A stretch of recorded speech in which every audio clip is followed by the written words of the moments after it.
we're talking about sex today. We're talking about a little bit of both. We're talking about the sex part, and we're talking about how to do it when your kids are trying to get in your business and mess things up. Okay. Because I know this is happening. We'll share with you what we're doing right now. We have a 6-year-old and an 8-year-old. Okay. And I feel like God put them on this planet right now to ruin my sex life.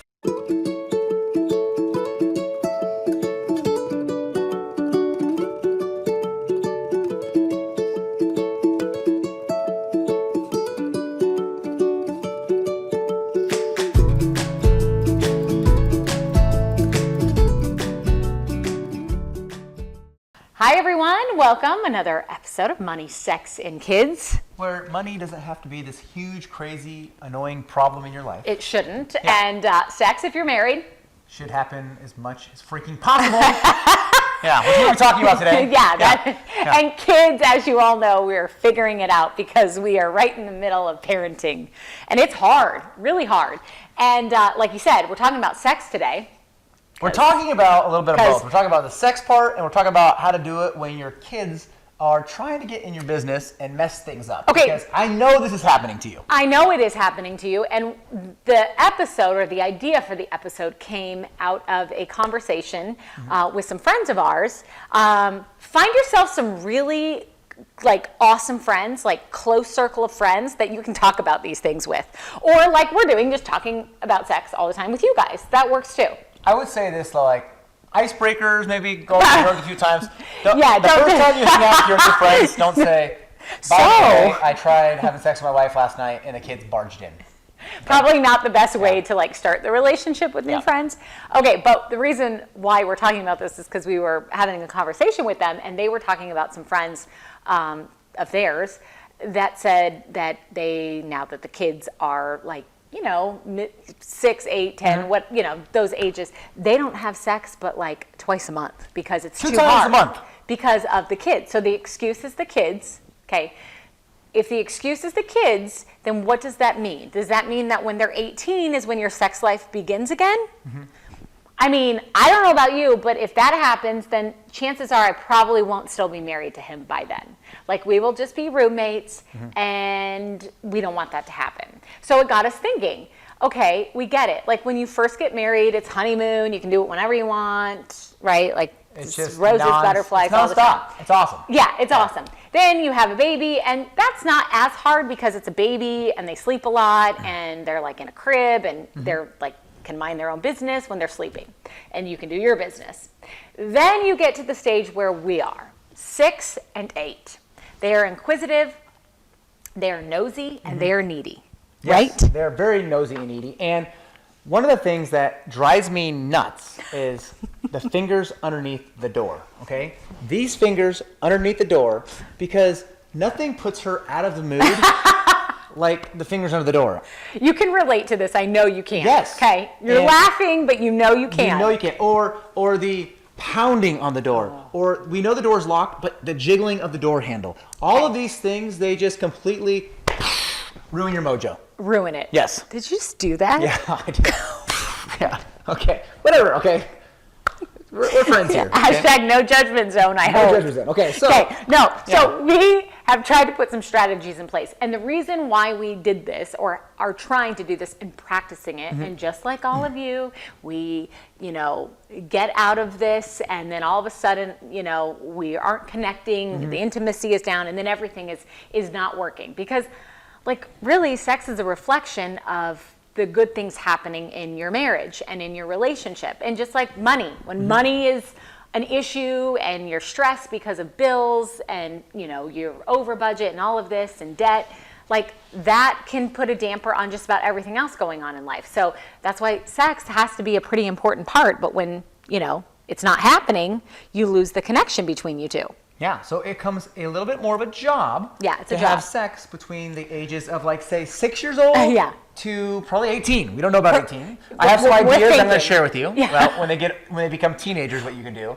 But we'll share with you what we're doing right now. We have a 6-year-old and an 8-year-old. Okay. And I feel like God put them on this planet right now to ruin my sex life. And to teach us a lot lot of patience, which I haven't learned. I feel like God just ruined my sex life. That's what I feel like. Yeah. Thanks a lot, God. Okay, so code word. You need a code word. What's our code word? Budget. We tell the kids that we're doing the freaking budget. Yeah. Okay. So our kids, when they are 18 and they go off to college, they're really going to think that we were big time money nerds and we worked on the budget often. And so ironically, as our son recently was watching one of our episodes, because we force him to watch, right? No, we don't. Okay, but he's watching one of the episodes. We don't force it, no. Where we talked about the cash flow formula. So we'll put links below this video to the cash flow formula. And one of the things we talked about is at the end of every single month, we set up the cash flow formula. Yeah. And he's like, Dad, you and Mom do the budget like all the time. Like that. And I was like, I know, because we're extra cool. Yeah, we we're just go above and beyond. super meticulous about that budget. So you need a code word. The code word. Figure out your code word, whatever it is. Okay, also, you got to be creative, right? You have to take advantage of odd times of the day. And I say that because, if you work a 9 to 5 job, both of you, like it's not going to happen in the middle of the day. If you don't, you can make that happen when the kids are at school or something like that. But I know that you ladies are tired at night because I am. So you know why I say you got to take advantage of odd times of the day? Because sometimes after the kids go to bed, I just want to go to bed too. Like I want to go into a deep sleep and that's it. But if you're really tired, I just want to say, suck it up, Buttercup. All right. And sometimes I do, but sometimes I need some sleep. Yeah. So sometimes we will just go to bed at the same time as the kids, 8:30, and we wake up automatically very early, earlier than the kids. Guess what And you want to talk about starting your day off with a bang? He does a cold plunge, but really that's better than a cold plunge. I would say, try that out. See how amazing your day is when you start off with a bang. All the pun intended. Yeah. All right, so. Can we say that? Yeah, I think so. Okay, well, we just did. Yeah. Okay, and secret place. You need a secret place. This is the fun part. There's so many secret places and niches and it makes it exciting. So maybe you have a walk-in pantry in your kitchen. Lucky you. I don't know. Maybe you do. Maybe you do. Or maybe you have a 2-story house. Yeah. And you have stairs that go straight up, and you have storage space with And carpet. it's a real hidden spot. With carpet underneath the stairs. I don't know. Maybe you do. Maybe you do. So maybe that's your secret place. Right. Or maybe you have, like on the way home from work or something, there's a dirt road that goes like around something. I don't know, but maybe you have that. Whatever. Make it your secret place. Yes. Right? And especially when the kids are the ages that ours are now. I mean, again, we're not saying let your toddler run around while you're doing that. Come on. We're not that bad of parents. Yeah. Please do not judge and do not write us saying like, I can't believe you would let your kid. No, make sure. I mean, 6 and 8, sometimes they're doing their own thing. She's playing LOL dolls in the bedroom and Carter is, playing Legos. Like they are fine for a few minutes. Okay, give you longer. Yeah, way longer. Okay, anyways. Okay, so lastly, teach your kids, which we are still trying to do this because moms, I know you'll be able to agree with this one.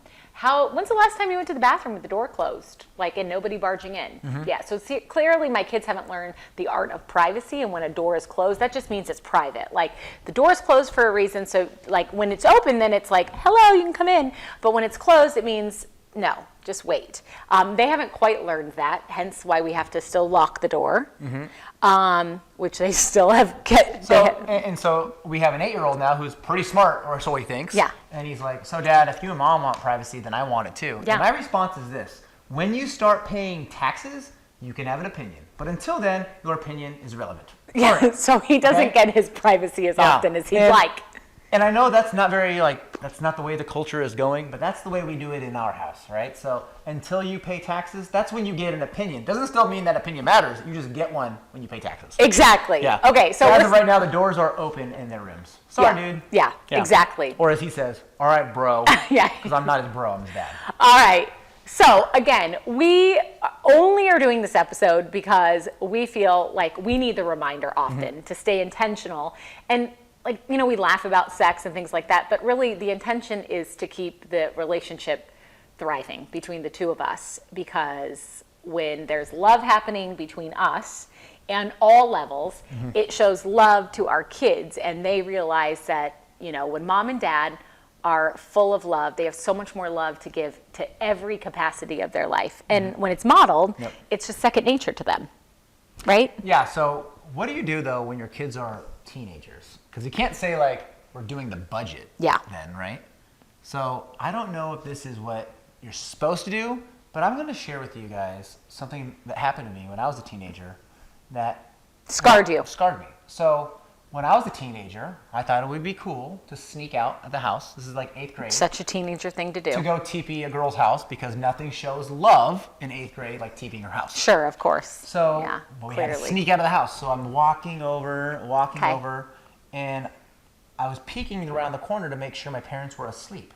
They weren't asleep, but the door wasn't closed either. But it was cracked. It was cracked. Okay. So I remember I walk over with my buddy, and I look through the crack, and I saw everything.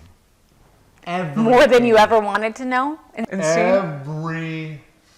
Clearly, Okay? you're 36 now and still That happened in remember it. 1995, maybe 96, whatever. That happened in the mid-90s, and that has changed me for the rest of my life. Okay, so teenage So what I kids, learned there is you this. go. Mom and Dad, they knew exactly what they were doing. They were way smarter than I gave them credit for. Yeah. I kept bothering the crap out of them. And so they said, you know what? Time out. We're going to crack the door open, and he'll never come to our room again. And you know what? They were right. So if you have teenagers, I'm not saying, hey, Johnny, come over here and look what Mom and Dad are doing. No, Terrible don't idea. do that. Don't do that. Come on. But what I will say is like, hey, you want to keep bothering me? All right, you know, open up that door a little bit, all right?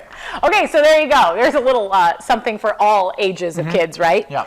Okay, but again, we're just putting this out there because we feel that transparency is just one of the greatest things you can do, and I think we learn the most through the most transparent people. That's what we've learned from. Yep. Some of our greatest mentors are the people that share a lot of things with us, and we just want the reminder for ourselves. Yeah. Because again, this has to happen to make everything else good in life, and I think that's all of our goals, right? A great solid marriage equals a great solid life. And cheers to sex in those crazy places.